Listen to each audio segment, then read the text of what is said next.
मैं मीना चौधरी आज आपको नमक का दरोगा कहानी जो क्लास 11th में है, हिंदी की गद्य की एक कहानी है। गद्य साहित्य की सुप्रसिद्ध कहानी जो प्रेमचंद जी के द्वारा लिखी हुई है। यह कहानी विधा के अंतर्गत है।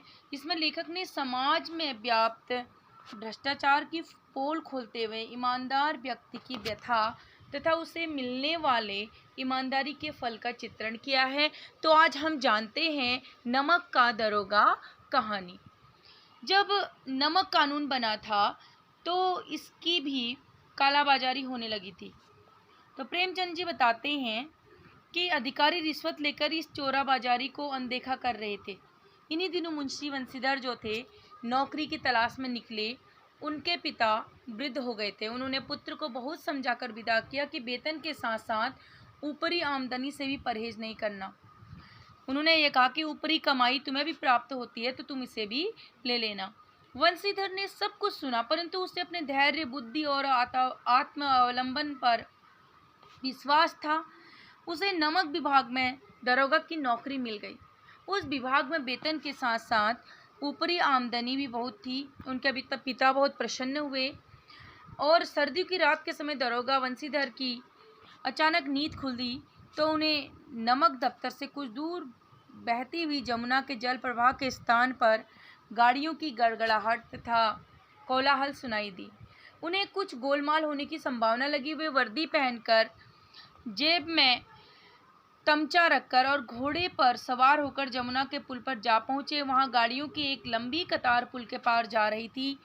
उनके पूछने पर गाड़ी वालों ने बताया कि पंडित आलोपीदीन की गाड़ियां हैं। पंडित आलोपीदीन उस क्षेत्र के सबसे अधिक प्रतिष्ठित जमींदार थे। उनका लाखों का लेन देन तथा सभी अफसर जो थे उनके मेहमान बनते थे। दारोगा जी के यह पूछने पर कि गाड़ियां कहाँ जाएंगी, उत्तर यही मिलता था कि कानपुर। तो उनमें क्या लदा है यह जानने के लिए दारोगा जी ने बोरों का टटोला तो उनमें नमक के ठेले थे। उन्होंने वे गाड़ियां वहीं रोक दी। पंडित आलोपीदीन को जब इस घटना का पता चला तो तुरंत घाट की ओर चल पड़े। उन्हें पूरा विश्वास था कि वे रिश्वत देंगे वंशीधर को और उनसे वह सभी गाड़ियों को खरीद लेंगे। आलोपीदीन हैरान हो गए जब वंशीधर ने उनकी रिश्वत 40,000 रुपये जो वो देते हैं रिश्वत के तौर पर, उन्हें क्या कर दिया, मना कर दिया कि 40,000 नहीं चाहिए। उन्होंने इस तरीके की बात की। आलोपीदीन को हिरासत में लेकर चलने के लिए कहते हैं और हथकड़ियाँ लेकर आते हैं। आलोपीदीन मूर्छित हो पड़े और देखा कि घटना जो थी तब आलोपीदीन को हथकड़ियों में बांध गया था। अदालत के अधिकारी, वकील, अर्दली चपरासी सभी लोग हथकड़ियों में देखकर हैरान थे आलोपीदीन को, क्योंकि सभी उनके उपकारों से दबे हुए थे। उन्हें उनका इस प्रकार कानून के फंदे में फंसना असंबित कर रहा था, क्योंकि वे अपने धन के बल पर किसी को भी खरीद सकते थे, कुछ भी कर सकते थे। अदालत में धन चला और मुंशी बंशीधर के सत्य का कोई मोल नहीं पड़ा। अब अदालत हुई और डिप्टी मजिस्ट्रेट ने आलोपीदीन के विरुद्ध प्रमाणों को निर्मूल और भ्रमात्मक बताकर उन्हें रिहा कर दिया। वंशीधर को जब चेतावनी दी कि वह भविष्य में होशियारी से काम करे। इस घटना के एक सप्ताह के अंदर ही वंशीधर को नौकरी से निकाल दिया गया। वे घर आए तो उनके माता पिता ने उन्हें बहुत बुरा भला कहा। माता तीर्थ यात्रा पर जाना चाहती थी, उसकी कामनाएं भी मिट्टी में मिल गई थी।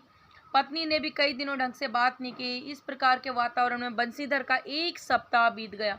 एक दिन संध्या के समय एक सजा हुआ रथ उनके द्वार पर आ रुका। बंशीधर के अगवानी के लिए दौड़े तथा पंडित आलोपीदीन को रथ से उतरकर देखकर उन्हें झुककर दंडवत करने लगे और उनकी चापलूसी में लग गए। वे बंशीधर को बुरा भला कहने लगे और आलोपीदीन की आदरी करने लगे। कहा जब वो बुराई करने लगे आलोपीदीन के सामने अपने पुत्र की, तो उन्होंने कहा, नहीं, तुम्हारे पुत्र तो कीर्ति को उज्जवल करने वाला धर्मपरायण व्यक्ति है, जो धर्म पर अपना सब कुछ अर्पण कर सकता है। उन्होंने बंशीधर की तरह उससे अपने जायदाद का मैनेजर पद स्वीकार करने की प्रार्थना की।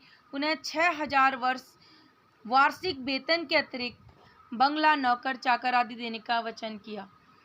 बंशीधर ने स्वयं को इस पद का योग्य मानते हुए पद स्वीकार करने से मना कर दिया, परंतु आलोपीदीन के बार बार आग्रह करने पर उन्होंने यह पद स्वीकार कर तो लिया।